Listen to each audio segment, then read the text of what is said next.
Hey everyone, and welcome to another video. I'm Simply G, and today I'm going to be showing off all of the items, all of the anime that I got for this month of October. There's more than I expected to get here, so apologies. I don't think it'll be too long of a video, but I honestly wasn't expecting to get any of this aside from one item, so the fact that there is quite a bit more is sort of surprising. It wasn't expected, to say the least, let's just say. But rather than spend too much time on this intro, I'll get straight into it, and I hope you guys enjoy. So first up is the item that I was expecting to get this month, mainly because it shipped out quite a while ago. It has been released in Australia since, and I believe the US, but this is just the standard, normal Blu-ray edition of Weathering With You. This is the most recent of Makoto Shinkai's films, and is on one Region B Blu-ray disc, has dub, sub, everything that you would expect. This is a film about a girl who discovers she has the power to control the weather, and she befriends this teenage boy who has run away from home, pretty much, and she is not, I can't remember if she's run away.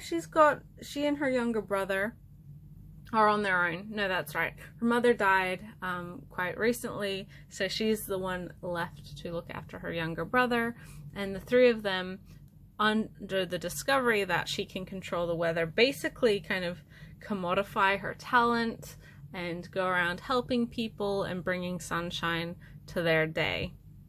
It's sweet, it's interesting. I personally don't, like, I think that Your Name was a stronger film. I still think that one's my favorite of his movies. This does have, like, crossover with that. You do see some character references and some familiar faces pop up, but it's not like a direct sequel or anything. It would be a bummer if it was, kind of. This also has a very strong environmental message to it, very focused on global warming, which makes sense considering it is about literally changing the climate around you. Yeah, it's a good film. It's very good. I know a lot of people really love this film. I liked it a lot. I saw it in the cinema when it was running here last year sometime, and I enjoyed it then. I haven't watched it since, but I do hope to. Again, I personally thought that Your Name was the stronger of his films, and the twist, like, actually hit pretty hard on that. I don't remember. Oh yeah, there is a twist in this, kind of. Maybe. I don't. Yeah. But it does have very strong emotional moments to it. The characters are very likable. You really feel for their situations. And if you're a fan of this director, if you're a fan of his previous films, then I do recommend you watch this. As you can see, this is, with the UK rating, it's the 12, so it is like a PG. There's nothing overtly graphic or offensive or violent in it. I mean, there's some minimal, like, fighting and stuff, but it's a pretty good all-around, all ages film as well, so it's good. It's a good one to show to your family. If you do have kids, you're not gonna, I don't think you're gonna be too worried about any of the actual content in here. But yeah, Weathering With You, solid little film. A pretty strong follow-up to Your Name, which I don't think anything will ever reach the heights and the popularity that Your Name got. But I think it was a very good follow-up to that. I think it does prove that Shinkai does have other stories that he wants to tell, and there is other issues that he wants to focus on as well. So yeah. So the next two items I actually got as part of a sale that we've had here in Australia for the last couple weeks, and is actually still currently running until November the 2nd. So there is a very well-known electronic / media / entertainment chain here called JB Hi-Fi, where you can buy all of your different various electronic equipment as well as media. And the last couple weeks they've had a 50% off anime sale for select titles. So I actually bought quite a bit from the sale, although a lot of it was back ordered, so it hasn't been fulfilled yet. The only items that have are this one and the next thing that I'm going to be talking about. But the first one is Love, Chunibyo, and Other Delusions Heartthrob, which is the second season of this Chunibyo series. This is a franchise by Kyoto Animation. It's also one of the few series franchises that I still need to buy from Kyoto Animation's catalog. Mainly because I haven't actually seen the season yet. The first season was fine, like it was fun, it looked good, and it had, you know, a quirky cast of characters doing quirky things. But it wasn't like, I wasn't in love with it at the time, so I never decided to buy it. But for viewers who have been watching my channel for a long time now, this past year I have been trying to pick up all of Kyoto Animation's titles because I am wanting to own their body of work, mainly because of wanting to support them after the arson attack in 2019, and also because despite not loving every single Kyoto Animation title that they've ever made, I still think that they're less popular or less consistent titles do still have value, and I still think that there's a lot of heart, a lot of really interesting ideas that go into Kyoto Animation titles that, when comparatively to other studios, you look at their good stuff versus their bad stuff, they can be on two completely wildly different ends of the spectrum. Whereas even the quote-unquote bad stuff from KyoAni is still like decently good. So I don't mind owning their titles even if I'm not like particularly in love with them. And this was one of their titles that I felt that way. This is the only one of the Chunibyo releases that I've gotten so far, so I still need season 1 and then the 2 film. I think one is a recap or reimagining film, and then one is a sequel film. I'm not 100% sure on that. Don't quote me. But so this is, if you're not familiar with Love, Chunibyo, and Other Delusions, the first season at least is about a high school boy who is just starting, I think they're just starting high school, and one of his classmates / his new neighbor in the apartment building that he lives in is suffering from what is called 8th grader sickness, or chunibyo, wherein when you're in middle school or when you're, you know, 13, 14 years old, and this happens to everyone, it's not a purely Japanese thing. I think every person who has been a teenager and has grown out of it and looks back on that time recognizes this in themselves. They thought they were really cool, they would do really dumb stuff or have like a really active imagination in making themselves the most important people in the world. They'd pretend to have magic powers, or that, you know, you were actually this famous person, or you were actually like this or that, and you would lie to yourself and the people around you in a bid to convince them that you are more important and more interesting than you actually were. And it's something that I think, again, every 13, 14-year-old has felt in some capacity. So our main character, his new classmate / neighbor, Rika, is this girl here. She wears an eye patch constantly because she's like, oh, if I take the eye patch off, my powers will be unleashed. And she's, you know, she's a little bit odd. And high school, like 15, is sort of when people grow out of that age, and she's really starting to stick out as abnormal. And so he's trying to stay her friend, like he's being her friend so she isn't completely ostracized.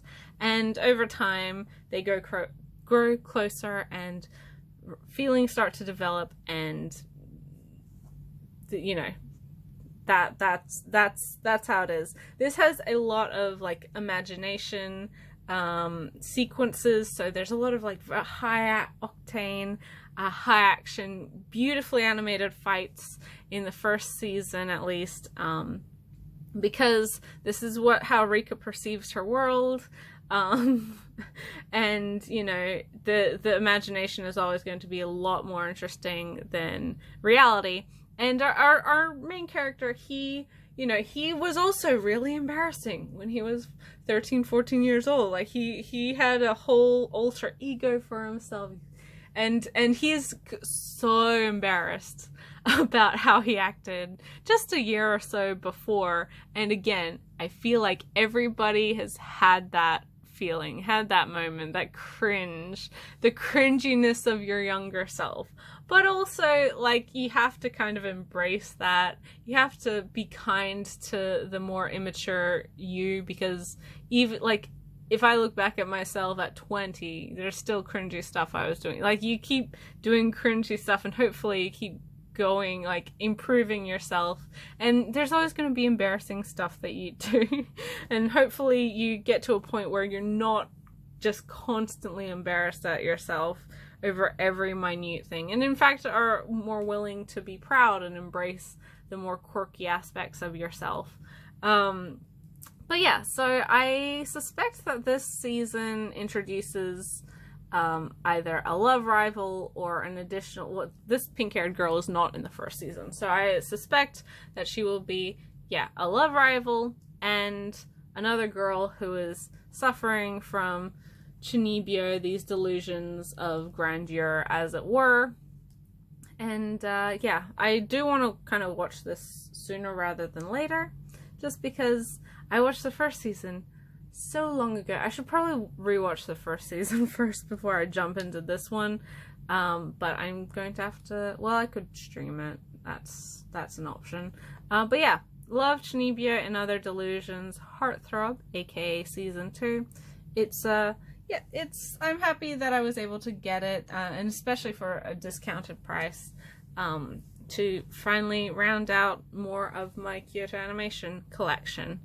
So the next sale item that I got is actually, it's the local Australian release, but it's not quite. It's the Funimation release of this title, but as we've seen more and more over the last year, Funimation is just coding their discs to region A and B, or region 1 and 2 and 4, and releasing them identically across the English-speaking world, so in the US, Canada, the UK, and then Australia being kind of the three largest markets.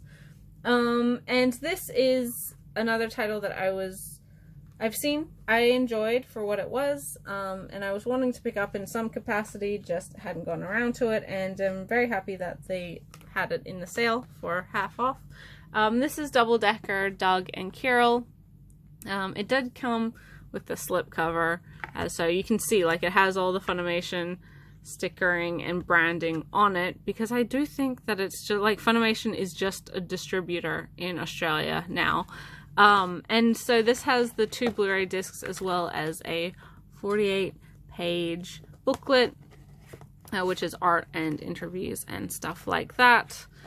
So if you're not familiar with Double Decker, this is a spin-off series set in the same world as Tiger and Bunny, which is, if you haven't seen, very, very good. Viz used to own the license to it. I think they still do. They released the first season and the 2 films, and those were released again across the board. We had Siren Visual put out the Australian release, and I think Kaze put out the UK release. So that was set in a world where there are people with these Nex powers, and thus become superheroes. So it's a world where superheroes exist, but then they're also treated as like commodified celebrities. They are all sponsored by different companies, and there's like a ranking, a leaderboard, and they're followed consistently by the media, and they get points on how well they're able to save people or save the city or stop crime from happening, things like that. And that particular series follows a hero who is kind of past his prime, a little bit older, who's going down in the rankings, and in a bid to boost himself, and also to kind of reconnect with sponsors because he loses a lot of his sponsorships. He partners up with an up-and-coming hero, who goes by Barnaby, but he calls him Bunny. So Wild Tiger and Barnaby is Tiger and Bunny. And that's a great show. Highly recommend it if you haven't seen it. It has a second season coming as of next year, which is crazy because it's been like 10 years since the first season came out. It's been a while, at least. It's been a long time. This is set in the same universe. You don't see any of the familiar same characters. I think it's set in a different city. And you don't really, like, Next powers are kind of implied, and there's an assumption that you know what they are, but it's also not really the focus. This is about a police squad who focus on illegal drugs, a particular drug. They're like the, narcotics division. But this drug boosts people's next powers or grants them next powers, which has been causing a lot of issues in the city. Doug is, this is another partnership, like a grizzled old timer and then the young up and coming. So Doug is the grizzled old timer detective who's been in this beat for years, and then Kirill is the young up and coming. He's looking for his older sister and trying to follow her trail. And so it's the various cases that they do, and then the other various members within this narcotics division of the police, all who have very interesting and varied and wild backstories. Yeah, I mean, Double Decker and Tiger and Bunny in general is a really fun world to be in. I think there's a lot of really interesting things that the series in particular does.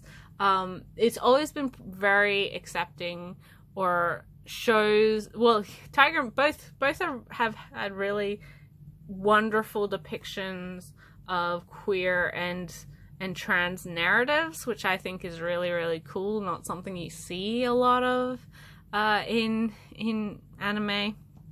But yes. So anyway, it's not as good as Tiger and Bunny. It doesn't have that superhero aspect. So if you're wanting more Tiger and Bunny, just wait for the second season. But if you like the world, if you don't mind following different characters, if you don't mind following another cast of quirky weirdos, then check out Double Decker. It's pretty short. I think it's only 12 or 13 episodes long. Okay. 12 episodes with 3 OVAs. Or 13 episodes. What? It says with all 3 OVAs. And then down here it says 13 episodes plus 4 OVAs on 2 Blu-ray discs. So I don't know who's lying to me, but it has the OVAs and there's quite a few episodes to enjoy. But it is a shorter show, whereas Tiger and Bunny was 25 episodes. This is single core plus OVAs. But yeah, so I enjoyed this. I watched it quite a while ago. I didn't watch it as it came out, but pretty soon afterwards. Haven't watched the dub or anything, so I can't talk about that.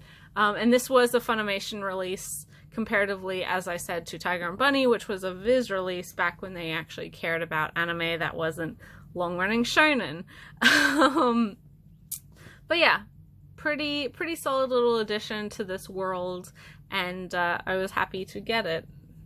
Okay, finally, there three different releases that I'm going to be talking about, but it's all from the same franchise and they all came from the same place. And in addition, I'm also waiting on some stuff from this. So I have a friend who he's moving and he's wanting to get rid of some of his stuff, and he didn't want to like throw it away or go through the hassle of you know, selling it necessarily.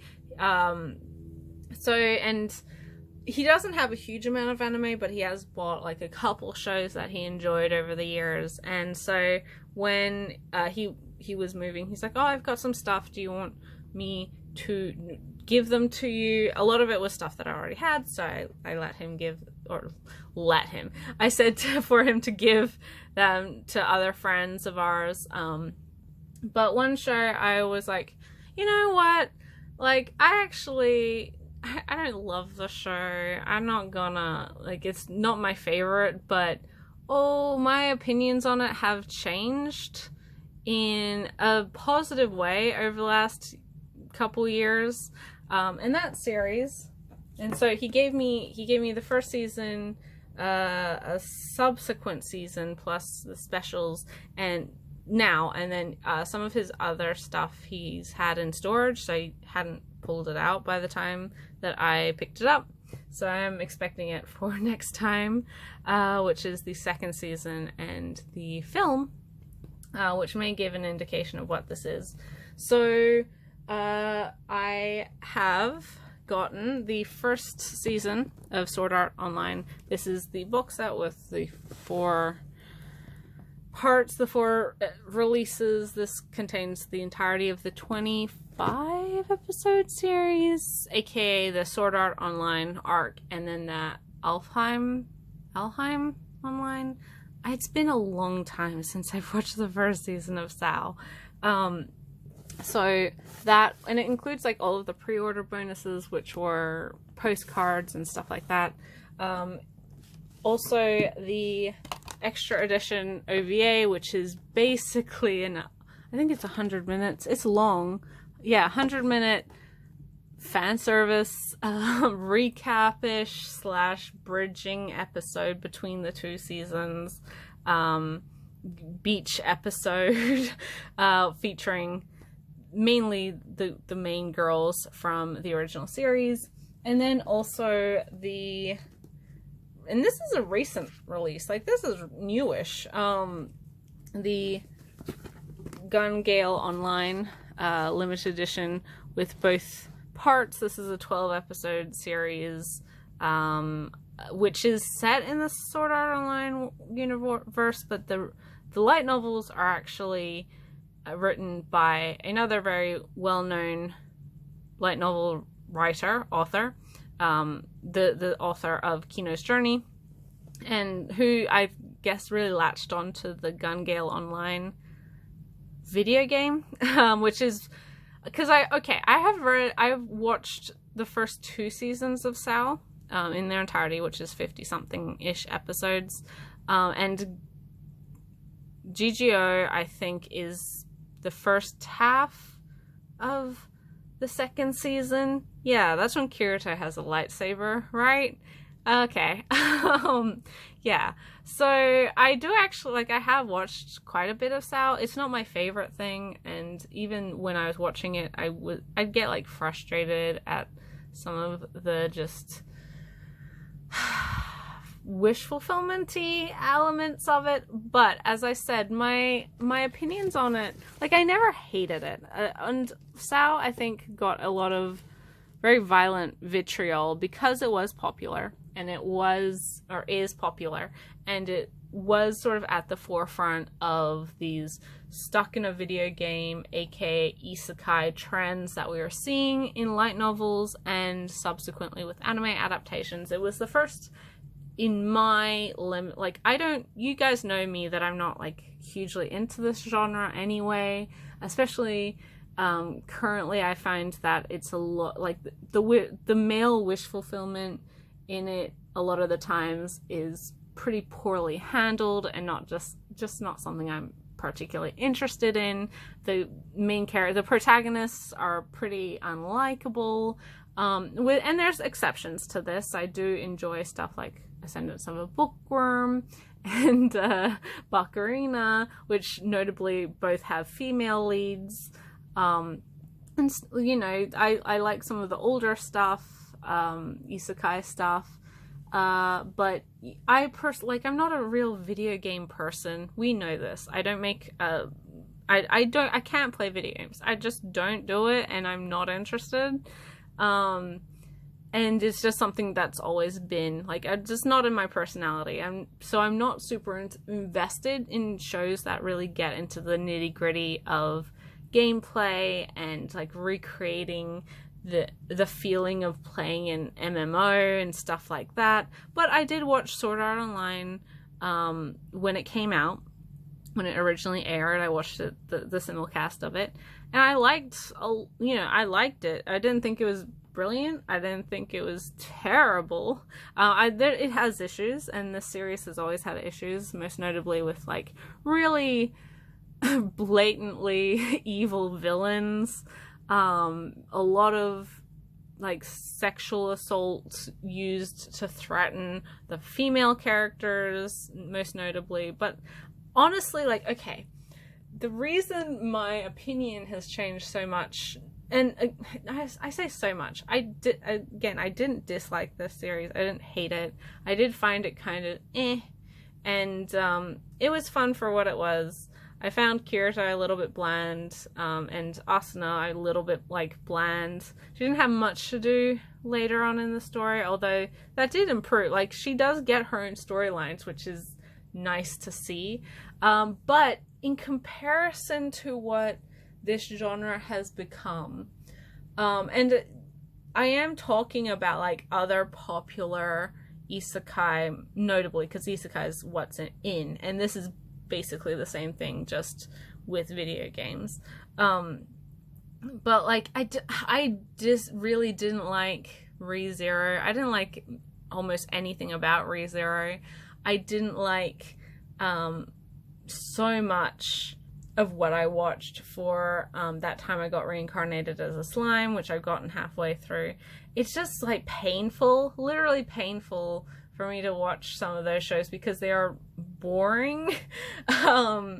And that may hurt some people's feelings, but those are my personal opinions.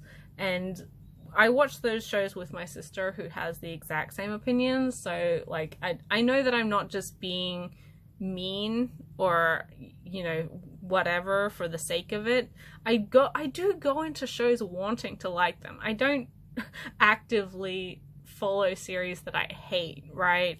But I will watch shows that are popular, have a lot of positive word of mouth, and ultimately really dislike them compared to others. I haven't even, like, Konosuba as well is one that I don't find particularly funny. Like, there's some elements that are alright, but I don't love it, and I will not own that show. But also, like, then now we're currently seeing a trend of isekai protagonists who are just, like, actually horrible people, and the one that immediately comes to mind is the guy from Rising of a Shield Hero, or whatever it is. I don't know. I haven't watched it. I refuse to watch it because I really dislike again, it has an asshole protagonist, and also it has my other just absolute pet peeve in isekai currently. Slavery just is fine. Just, oh no, good slavery. I really hate that current trend. And say what you will about Sword Art Online's flaws, but Kirito from the beginning has always been a good guy trying to help the people in his life and the people around him in a genuine way. He cares about the people, he cares about everyone, and he wants to do right for everyone in the ways that he can, and he's never owned a slave, and the show said, yeah, that's fine, it's good for him. He actually is you know, a good slave owner. That never happened. Kirito says no to slavery. Which is such a ridiculous sentiment to be thinking about in 2020. Like, stop it.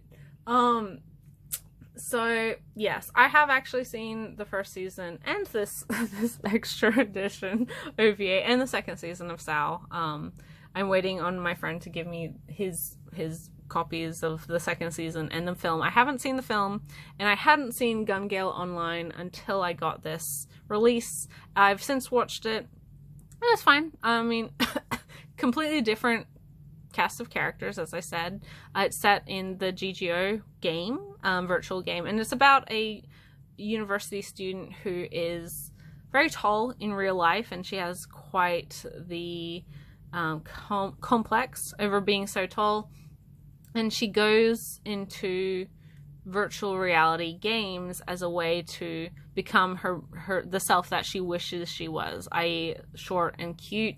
But because of the randomly generated nature of avatars in these virtual games, she has to try quite a few different games before she gets this cute short character design that she wants, and ultimately that means that she is in Gun Gale Online, which is a violent, gun-focused battle royale style of MMO, or well, they have events that are battle royale style. It's set a couple years after the events of Sword Art Online 2.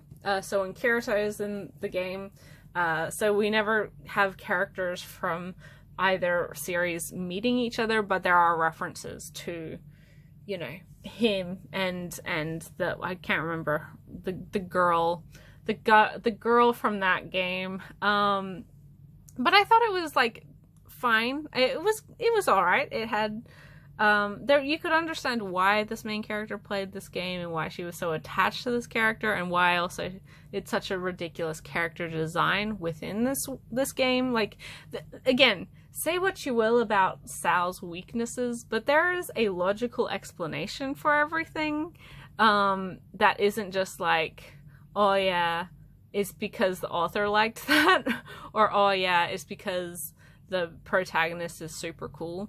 Like, Kirito does stuff because he's super cool, but he's good at a game because he's good at Sword Art Online because he was a beta tester on that game, if I'm remembering correctly. So he knew all the controls and stuff before it launched, and he plays a lot of video games. So, you know, it does play into, it's like, well, you play games, you understand the mechanics of games, and in particular for him, he's good at sword games because his family owned or ran or whatever a kendo club dojo, so, you know, he has real life sword skills, as it were, so it makes some loose sense as to why he might be good at what he does, and Gun Gale Online, it has that as well, as to why characters are able to do things that they do, and why it works in the logic of the series, why characters look the way they do, etc. We also have a group of, well, our main character, she meets a mysterious female player here, who invites her to this battle royale style of game, and partners her up with an associate called M, who is this guy here, and they end up doing pretty well, but she's trying to figure out the mystery of this particular player here. This is her other friend, who's the one who introduced her to VR gaming, who she partners up with a little bit later, and as well as like various other groups that she competes against and that she's met sort of in the real world. Yeah, I mean, you can see that the author had a lot of fun playing around with the series and playing around with the unlimited nature, the limitless, that's the word I'm looking for, the limitless nature of VR. Because if you're not familiar with Kino's journey, and some of his other works, he likes giving young androgynous characters guns. Like, that's Kino's whole thing. And the fact that he can write a whole series just with that and just about shooting guns, but nobody has to actually die, I'm sure it was just his dream. It's also funny because they do reference that he's the one who like started these group battle royale things. Like, oh yes, this author really loves this game and the idea of it, so he's the one who sponsored it. And I laughed because it is very obvious, like, a self-insert. But yeah, it was fine. You know, it's a 7 out of 10. It's not anything to write home about. It's not brilliant. And Sword Art Online has always been like a 7, sometimes a strong 8. Like, when it's good, it is actually really good. I think the first episode of season 1 is still so effective. It hooks you right away and is such a great introduction to the series. And it's only like later on that there are more inconsistencies, but overall it is like, it's got a perfect balance of character, kind of just generality, and then humor, and seeing these characters that you hopefully would like grow and change, and a lot of really well done action.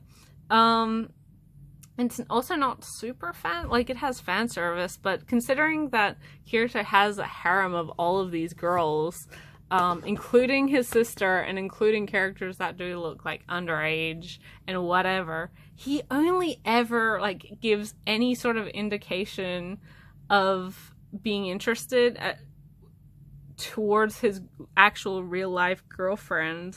And that's also really nice. Like, he's not struggling between all the different harem options. And so, yeah, again, just an actual good guy being, being a good guy, and not just like, oh man, but yeah, we're just friends, but, this girl, we're not dating, but she lets me rope her titty, it's fine. Like, there's none of that, which is also really, really a relief. So yeah, I probably wouldn't have necessarily gone out of my way to buy these. I didn't buy these when they came out. This is a relatively newer release. But they weren't like high on my priority list. But I do, now that I have them and I will have the rest of it, I probably will pick up Alicization? Is that the new season? The new one? Because, okay, I like the new male character, Eugeo. I'm interested in him, and I actually am pretty interested.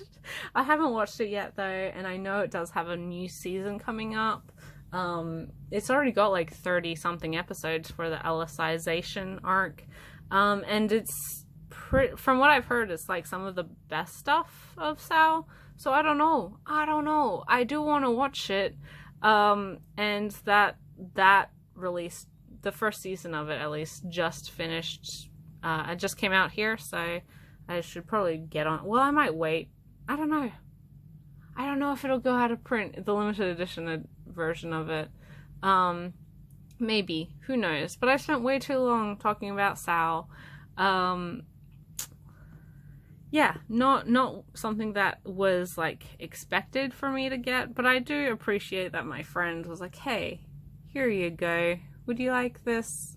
Because it's not gonna be winning any awards or anything for writing, but over the last, like, 2 years, I've really felt that Sao gets such a bad rap, and considering some of the stuff that we get currently in this and similar genres, and the way that people justify bad actions, like actually really harmful ideals and actions other protagonists spout, I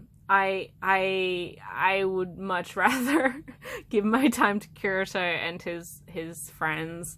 So yeah, even I can enjoy the odd, like, dumb, fun action, adventure style of Sao every so often. It's not high art.